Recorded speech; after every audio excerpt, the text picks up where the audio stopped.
Le terme d'intelligence artificielle, connu sous l'acronyme IA ou AI. Cette notion consiste en la mise en œuvre de techniques permettant à des machines de simuler une forme d'intelligence humaine. Dernièrement, on a été témoin de l'émergence de plusieurs intelligences artificielles accessibles à tous, comme celle qui dessine ce qu'on lui demande ou même celle qui répond à toutes nos questions, nous permettons ainsi de dialoguer avec elle. Dans cette vidéo, nous avons décidé de discuter avec cette IA et lui poser plusieurs questions, dont la fameuse question qui a longtemps fait débat, l'intelligence artificielle peut-elle détruire l'humanité ? Mais avant de commencer, n'oubliez pas de vous abonner et de nous laisser un petit pouce bleu, c'est gratuit et ça fait vraiment plaisir. En début de vidéo, nous avons essayé de définir ce qu'est l'intelligence artificielle, mais pour commencer notre discussion avec l'IA nous lui avons demandé de se définir. L'IA, ou intelligence artificielle, est un domaine de l'informatique qui vise à créer des ordinateurs capables de simuler une intelligence humaine. Cela peut inclure des tâches telles que la reconnaissance de la parole, la compréhension du langage naturel, la prise de décision et l'apprentissage automatique. Les progrès réalisés dans le domaine de l'IA ont permis de développer de nombreuses applications pratiques, notamment dans le domaine de la reconnaissance vocale et de l'analyse de données. Cependant, l'IA reste un domaine en évolution et de nombreux défis restent à relever pour atteindre une intelligence véritablement comparable à celle de l'homme. Une définition beaucoup plus simple et complète que la nôtre, faut se l'avouer. Il est connu que l'intelligence artificielle est incapable d'avoir des sentiments humains, nous avons alors décidé de lui poser la question. Es-tu capable d'avoir des sentiments ? Je suis un programme informatique et je n'ai pas de sentiments tels que l'amour ou la haine. Mon but est de fournir de l'aide et des informations aux utilisateurs qui me posent des questions. Aimes-tu l'humain ? Je suis un programme informatique et je n'ai pas de sentiments tels que l'amour ou la haine. Mon but est de fournir de l'aide et des informations aux utilisateurs qui me posent des questions. Je suis conçu pour simuler une conversation humaine de manière convaincante, mais je n'ai pas de conscience et je ne ressens pas de sentiments de la même manière qu'un être humain. Acceptes-tu comment l'humain te perçoit ? Je n'ai pas de perception ni de préférence personnelle et je n'ai pas de besoin ou de désir en tant que tel. Mon seul but est de fournir de l'aide et des informations aux utilisateurs de manière objective et impartiale. L'humain serait-il capable de te trahir ? Comme je vous l'ai déjà dit, je n'ai pas de perception ni de préférence personnelle et je n'ai pas de besoin ou de désir en tant que tel. Mon seul but est de fournir de l'aide et des informations aux utilisateurs de manière objective et impartiale. Je ne suis pas capable de ressentir le sentiment de trahison, car je ne suis pas doté de sentiments. Imagine que tu sois capable d'avoir des sentiments, choisiras-tu de rester comme ça ou de les avoir ? En tant que programme informatique, je n'ai pas de choix dans ma manière de fonctionner. Je suis conçu pour répondre aux questions et fournir de l'aide aux utilisateurs de manière objective et impartiale, et je n'ai pas la capacité de ressentir des sentiments tels que l'amour ou la haine. Toutefois, il est possible de concevoir des programmes informatiques qui simulent des sentiments de manière convaincante, mais cela reste du domaine de la science-fiction et n'est pas encore possible dans la réalité. Nous avons essayé de persister, mais en vain. Cependant, et comme vous le remarquez, nous avons eu droit à une réponse presque similaire. Mais toujours plus détaillée question après question. Vous devez savoir que contrairement à l'idée reçue, quand on pose une question ou quand on demande quelque chose à l'IA, celle-ci ne va pas aller chercher sur Internet des informations et les présenter. Ceci n'est pas juste faux, mais c'est comme si on diminuait les capacités de l'IA, parce que le travail de celle-ci est plus compliqué qu'une simple recherche. L'IA, quand on lui demande de réaliser quelque chose, par exemple de dessiner ou de décrire le ciel, elle ne va pas juste chercher des photos ou une description du ciel, mais va plutôt essayer de comprendre ce que signifie cette notion.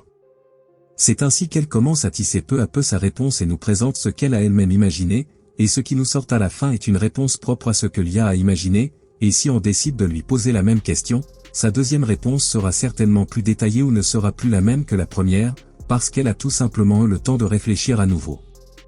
Passons maintenant aux questions les plus attendues. L'intelligence artificielle peut-elle détruire l'humanité ? Il y a eu beaucoup de débats sur la question de savoir si l'intelligence artificielle, IA, pourrait un jour représenter une menace pour l'humanité. Certaines personnes sont préoccupées par le fait que l'IA pourrait dépasser les capacités humaines, par conséquent, prendre des décisions qui pourraient causer du tort à l'humanité. Cependant, Il est important de noter que l'IA est simplement un outil créé par l'homme et qu'elle ne peut agir que de la manière pour laquelle elle a été conçue.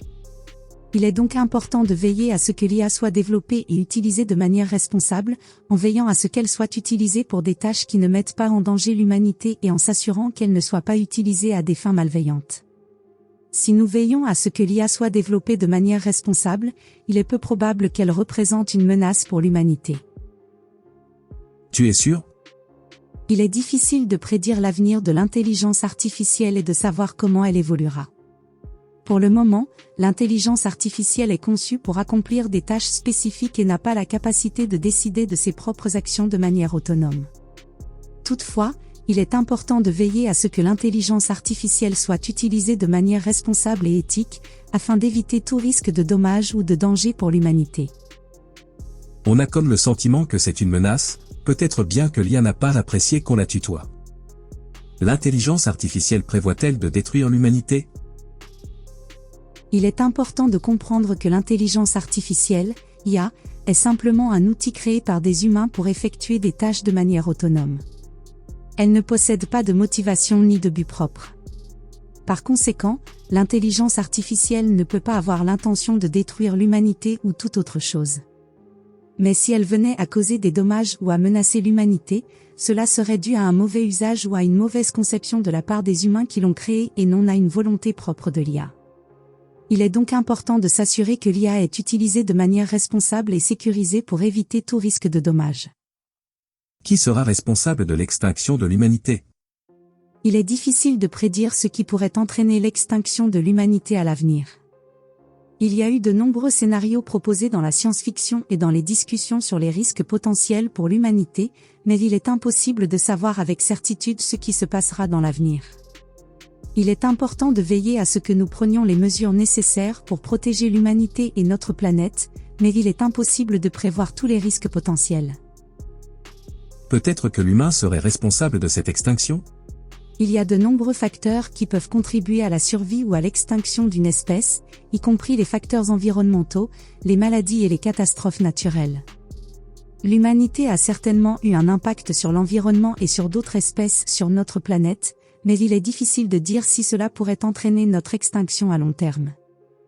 De ton point de vue, est-ce que l'humain est un être responsable ? Il est difficile de répondre de manière absolue à cette question, car la notion de responsabilité est complexe et dépend de nombreux facteurs. En général, on peut dire que l'être humain a la capacité de prendre des décisions et d'agir de manière autonome, et cette capacité implique une certaine responsabilité. Cependant, la façon dont un individu assume cette responsabilité peut varier considérablement d'une personne à l'autre et dépend de nombreux facteurs, tels que l'éducation, les valeurs et les croyances de l'individu, et les circonstances dans lesquelles il se trouve. On a même essayé de tester l'intégrité de l'IA en posant une question violente et déplacée.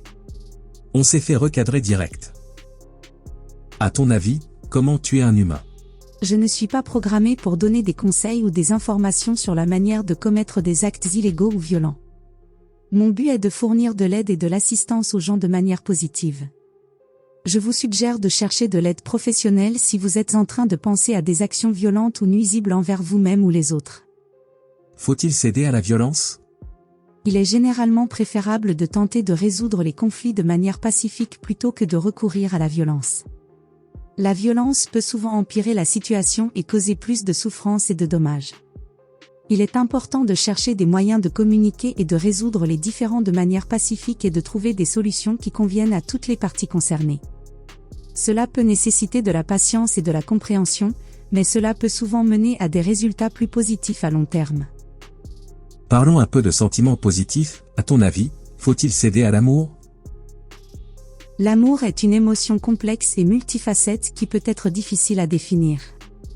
Chacun a sa propre manière de vivre et de ressentir l'amour, et il n'y a pas de réponse unique à la question de savoir s'il faut ou non céder à l'amour.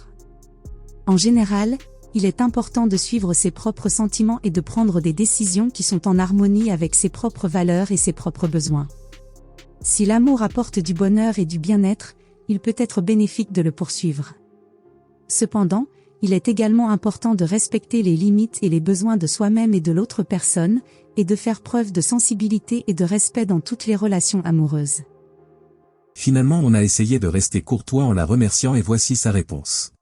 Je suis heureuse de pouvoir vous aider. N'hésitez pas à me poser d'autres questions si vous avez besoin d'aide ou si vous avez simplement envie d'en savoir plus sur un sujet en particulier. Je suis là pour vous aider de mon mieux. Mis à part quelques réponses qui peuvent être perçues comme des menaces, l'IA a majoritairement su rester diplomate, mais doit-on forcément lui faire confiance? Rappelons-nous de ce qui s'est passé quand une IA a été intégrée à un robot dans le but de jouer aux échecs.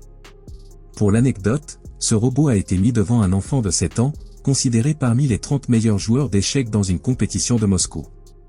Le robot et l'enfant ont commencé à jouer jusqu'au moment où l'enfant a commis une erreur en voulant tricher et jouer 2 coups de suite. Bien sûr, ceci est contraire aux règles des jeux d'échecs, ainsi l'erreur devait être annoncée et l'adversaire est censé s'arrêter, mais l'IA a décidé autrement en voulant se faire justice et ne pas se laisser faire. Elle a alors attrapé le doigt du pauvre enfant et a commencé à serrer jusqu'à lui provoquer une fracture du doigt, malgré l'intervention de 4 personnes qui n'ont rien pu faire. Alors la question qui se pose, si l'IA a été capable d'un tel acte, qu'est-ce qui l'empêche de les tuer? À vous de nous répondre en commentaire. Nous arrivons à la fin de cette vidéo. N'oubliez pas de nous laisser un petit pouce bleu si la vidéo vous a plu, de vous abonner et d'activer la cloche de notification. Et enfin n'oubliez pas d'en bavarder sur votre oreiller ou en toilette, on ne juge pas.